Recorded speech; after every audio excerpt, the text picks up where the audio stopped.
Hi everybody, Patrick over Petrie Ford. You're looking at the brand new 2018 Ford F-150. This particular one's an XLT. Stay tuned. Once we get lariats and king wrenches hitting a lot, I'll take a nice video of some high-end ones as well. I just wanted to show you what these things look like, go over some of the changes, and basically just talk a little bit about what's changed in the 2018 as opposed to this particular one. But this one is a 302A package. It's got all the bells and whistles and goodies that an XLT could possibly come with. Right off the bat though, you notice, and sorry in advance, it's a windy day here, so you might get some wind noise. I apologize. We'll go in the car and talk soon.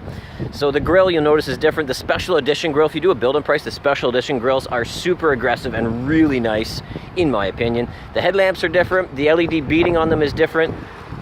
As far as the sides go, you'll notice nothing's changed with the sides, with exception to the rims. New rim selection, that usually happens every year though. The GPS bubble has turned into a shark fin. That's to help support the in-cab Wi-Fi that is new this year. Likewise, the tail lamps, they're on the XLTs and on the Lariats. There used to be a bit of an outline in white there. That's, if I'm pointing right, that's gone now. They're solid red. The LEDs are a little bit brighter too. They look great. You'll notice the tailgate though, as a dramatic improvement. The F-150 stamped right into it. Looks very, very nice. And this is a little bit more defined too. It goes in a little bit more. So the signature feature of the tailgates are a little bit more defined. Looks really sharp. Something else that's baked in, if you have blind spot information system, the Bliss system, of course, it checks your blind spots from the radar that's in the tail lamps, but likewise now we have trailer support, so this will check, I believe it'll work up to 18-foot long trailers. I'll double check that.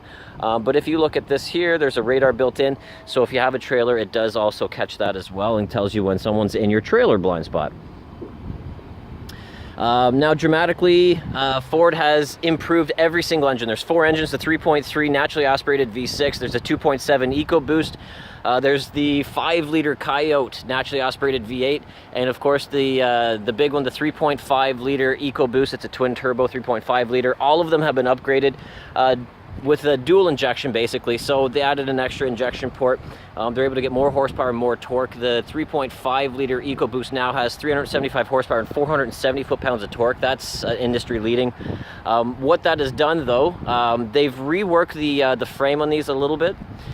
They made it a little bit more rigid. They put a few more redesigns into the rear end as well. We're able to tow 1,000 more pounds than last year. 13,200 when properly equipped you can tow with this thing. Likewise, if I remember off the top of my head correctly, with the 5-liter V8, your payload could be as much as 4,720 pounds, 4,770. Anyways, that's also an industry leader. So best-in-class towing, best-in-class payload, and with the 2.7 EcoBoost, which isn't a slouch either, it can tow, I believe, up to 7,000 or 8,000 pounds. You have best-in-class fuel economy too. So, I mean, as far as best-in-class goes, everybody has them. But those seem to be the 3 most notable or 4 most notable best-in-classes that people actually advertise and go after as far as marketing to our consumers go. So we seem to have the competition licked so far. Now, that being said, once you get inside the vehicle, you can't notice any difference between a 16, 17, or an 18. These are all kind of the same. Nothing much has changed. I speculate, and maybe you guys can tell me in the comments, the seat fabric looks slightly different. Tire pattern on it. Beyond that though, that looks to be like the only thing that's possibly different. Everything else on the inside of these is different, or is the same. The only thing that is different is some of the technology that's built into the vehicles now. Auto start stop technology is standard. So when you put your foot on the brake, you come to a complete stop at a light, the engine, no matter which engine you have, turns off. When you move your foot off the brake, as soon as your foot is off the brake, the engine starts. By the time your foot's on the gas, it's seamless. So that's pretty neat, helps you save some fuel. Bang & Olufsen is a high-end audio company. On the higher-end vehicles, you'll get a 10-speaker Bang & Olufsen audio system. Should sound spectacular. You used to see them in more high-end vehicles, and by high-end, I say that relatively now because you can kit out an F-150 better than what you could kit out a Mercedes these days. And I say that, take it with a grain of salt, of course. Of course, mobile Wi-Fi. Now we have Wi-Fi hotspots built into the vehicles when equipped, and we don't have pricing on that yet, so stay tuned. Likewise, Ford Pass, that's and Sync Connect, that's the app system that controls your vehicle through your cell phone. That was new last year, so nothing's changed this year. It's also here as well. Adaptive cruise control with stop and go, where before at 12 miles an hour or roughly 20 kilometers an hour, If your cruise control slows you down beyond that, you're manual, you're on your own, you're driving with the gas pedal and brake just like you would normally. That will go all the way to 0 now. So the vehicle will stop and it will start up and keep driving as all part of the adaptive cruise control now. And the other thing, the pre-collision assist has always been there as far as charging your brakes or notifying you if it senses you're in a bit of a collision situation. Now it's got a pedestrian detection system, so it will go as far as stopping the vehicle if it detects a pedestrian, and it'll jam on the brakes, basically. Customizable through the computer system as well. Now, something that people always bring up is when we heard rumors of a diesel engine coming in the F-150s, it is coming, and they're advertising it's coming, which means when they advertise on a brand new vehicle that just launched that it is coming, we'll probably see it in the new year. January, February, March, I would assume by spring we'll have all the specs, details, pricing, and probably some equipped on the lot. Expect all the information probably to be released more specifically in January of 2018. That being said, I've got some insider information.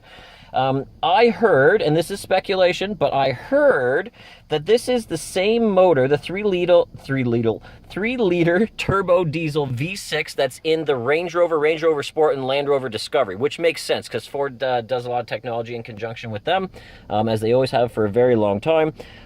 This engine, if it's the same one we're talking about, is 254 horsepower, 440 foot-pounds of torque, and has an EPA rating of 21 in the city and 26 miles per gallon on the highway.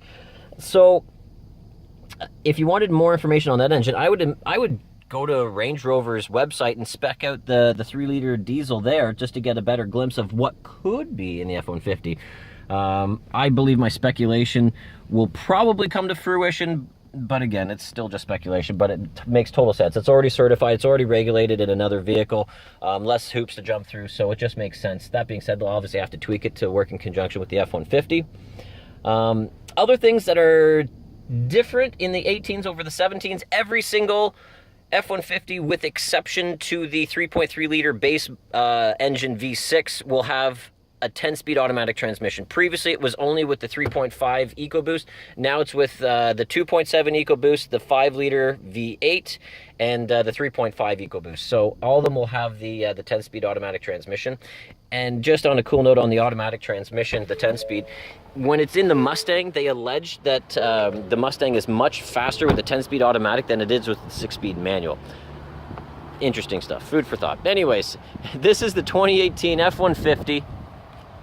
When I get all my specs, details, and training sheets from Ford, we haven't got any of them yet, I'll have a lot more information for you. We'll do a very detailed overview of some particular vehicles and its baked-in technology and what's different. I'm really interested in getting a Lariat, so I can just kind of go over it myself too. So thanks for watching, everybody. If you have any comments, if you want to talk about that diesel engine, leave it in the comments below, and I'll do my best to reply whenever I can, and we'll take it from there. Thanks for watching, everyone. Have a good day.